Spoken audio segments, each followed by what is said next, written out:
pourquoi le monde maintenant se trouve devant cette situation de terrorisme, dans le sens de terreur. Le critère aujourd'hui pour être normal et respectable, c'est de légaliser l'impensable.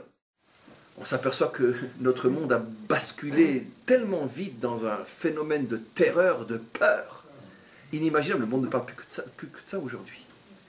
Et d'ailleurs, j'avais lu un article extrêmement intéressant d'un psychologue historique, ou appelez ça comme vous voulez, peu importe, qui m'avait énormément intéressé, qui montrait que finalement, cette origine, cette appellation des terroristes, la terreur, en vérité, c'est tout le fondement même du terrorisme, c'est de faire peur. De faire peur. Ça veut dire que c'est évident qu'ils vont chercher à faire peur de la manière la plus terrible possible. D'accord? C'est un phénomène complètement nouveau maintenant auquel on assiste, les coupages de tête en public. C'est nouveau. Ça ne veut pas dire que le monde était meilleur avant, mais l'homme n'avait pas encore inventé le film de l'horreur, où ce n'était que des films jusqu'à présent. Maintenant, la réalité dépasse la science-fiction, le film. Voilà. Ça, c'est un phénomène tout à fait nouveau. Et donc, et le monde n'a pas encore eu le temps de se faire à l'idée qu'on est en face d'un monstre de type nouveau. Parce que même les nazis, d'une certaine manière, se cachaient. Les chambres à gaz n'étaient pas publiques, elles n'étaient pas... et ils ne cherchaient même pas à faire savoir ce qu'ils faisaient. On a évolué, dans l'horreur, on a évolué d'une manière inimaginable. Mais le monde n'avait pas encore atteint ce niveau de vouloir véritablement en faire des films pour terroriser. Qu'on assiste à un genre complètement nouveau qui vient de nous exploser ces 2 derniers mois ou 3 derniers mois, où maintenant il y a le culte de la terreur, une nouvelle religion. C'est-à-dire que c'est un culte en tant que tel. C'est-à-dire que eux qui sont en plus des religieux, voient ça comme un culte. Le culte de faire peur. Il faut faire peur. Et quand le monde se sera habitué aux têtes coupées, j'imagine qu'ils vont inventer autre chose. Et on imagine ce qu'ils peuvent déjà inventer, qui peut être montré aussi.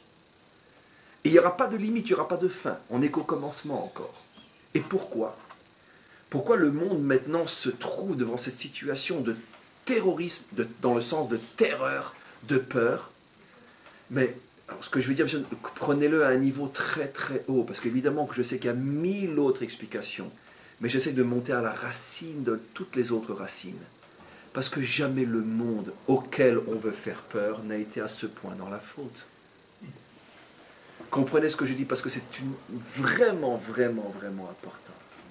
Jamais le monde occidental n'a à ce point atteint tous les sommets inimaginables de la faute, en ce sens que jamais il n'y aurait une génération comme la nôtre où l'inimaginable est justifié, légalisé dans le sens de loi, et que tout ce qui jusqu'il y a encore 10, 15, 20, 30 ans pouvait être encore considéré comme allez, une concession à la chair, mais bon, allez, en cachette quand même. Aujourd'hui, le monde occidental transforme en loi, donc en bien, des choses qui, sur le plan moral, pendant des... Voilà.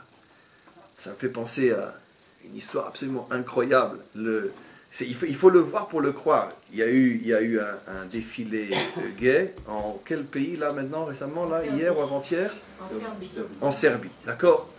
Et le maire parle. Il explique, parce que c'était plus ou moins interdit pendant des années, pas parce que c'était interdit, mais parce qu'ils avaient trop peur de l'extrême droite. Et comme ils ne voulaient pas non plus freiner l'extrême droite, donc personne s'y risquait. D'accord? Mais cette fois-ci, ils ont mis des CRS partout et que l'extrême droite n'a pas intérêt à bouger. Et le défilé gay, il s'est passé normalement comme dans un pays normal, quoi. Très bien. Et le maire parle. Regardez, c'est absolument incroyable. J'ai écouté 10 fois, j'exagère, mais 3 fois pour être sûr que j'entendais bien.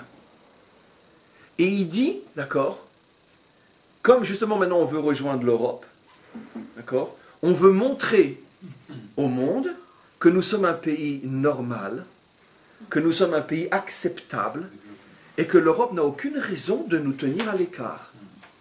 J'ai dit, Ribono shel olam. met en évidence ta technologie, tes philosophes, tes écrivains, je sais pas moi, ta charité, j'en sais rien. Non. Des débiles mentaux qui défilent dans la rue, dans des positions que je vous laisse deviner, pour que le monde comprenne qu'on est un peuple acceptable. Je dis, c'est pas possible. Je dis, attends, Raïm, tu vois bien ce que tu veux. C'est-à-dire que le critère aujourd'hui, c'est ce que j'explique, le critère aujourd'hui, pour être normal et respectable, c'est de légaliser l'impensable. Encore une fois, que ça exige, je m'en fous que ça exige, je l'ai déjà dit, mais je m'en fous royalement, mais qui continuent à le faire, ça se passe, ils le font depuis des millénaires. Moi, je ne suis pas un policier des consciences, c'est pas ça le problème. Ce que je mets en avant, c'est la légalisation, le besoin de faire comme maintenant. Non seulement tout est permis, mais ça devient une norme de réussite. Ça, ce sont des excès que le monde n'a jamais atteints. Évidemment qu'à Rome, il y avait des orgies, mais qui ne le sait pas? Mais ce n'était pas légalisé en ce sens que c'est l'emblème de la réussite d'une civilisation. Aujourd'hui, j'ai réussi à des défilés gays chez moi. Non, mais vous imaginez le niveau où on est. Le maître du monde, mes amis, nous a fait exploser à la figure tout mon cours. Ah, vous avez atteint le sommet de la faute, eh bien moi je vais vous faire vivre maintenant le sommet de la peur. Dans un monde où on n'a plus peur de la faute, eh bien on aura peur de se faire couper la tête. Voilà pourquoi c'est notre génération qui commence à vivre ce qui n'est qu'un commencement encore.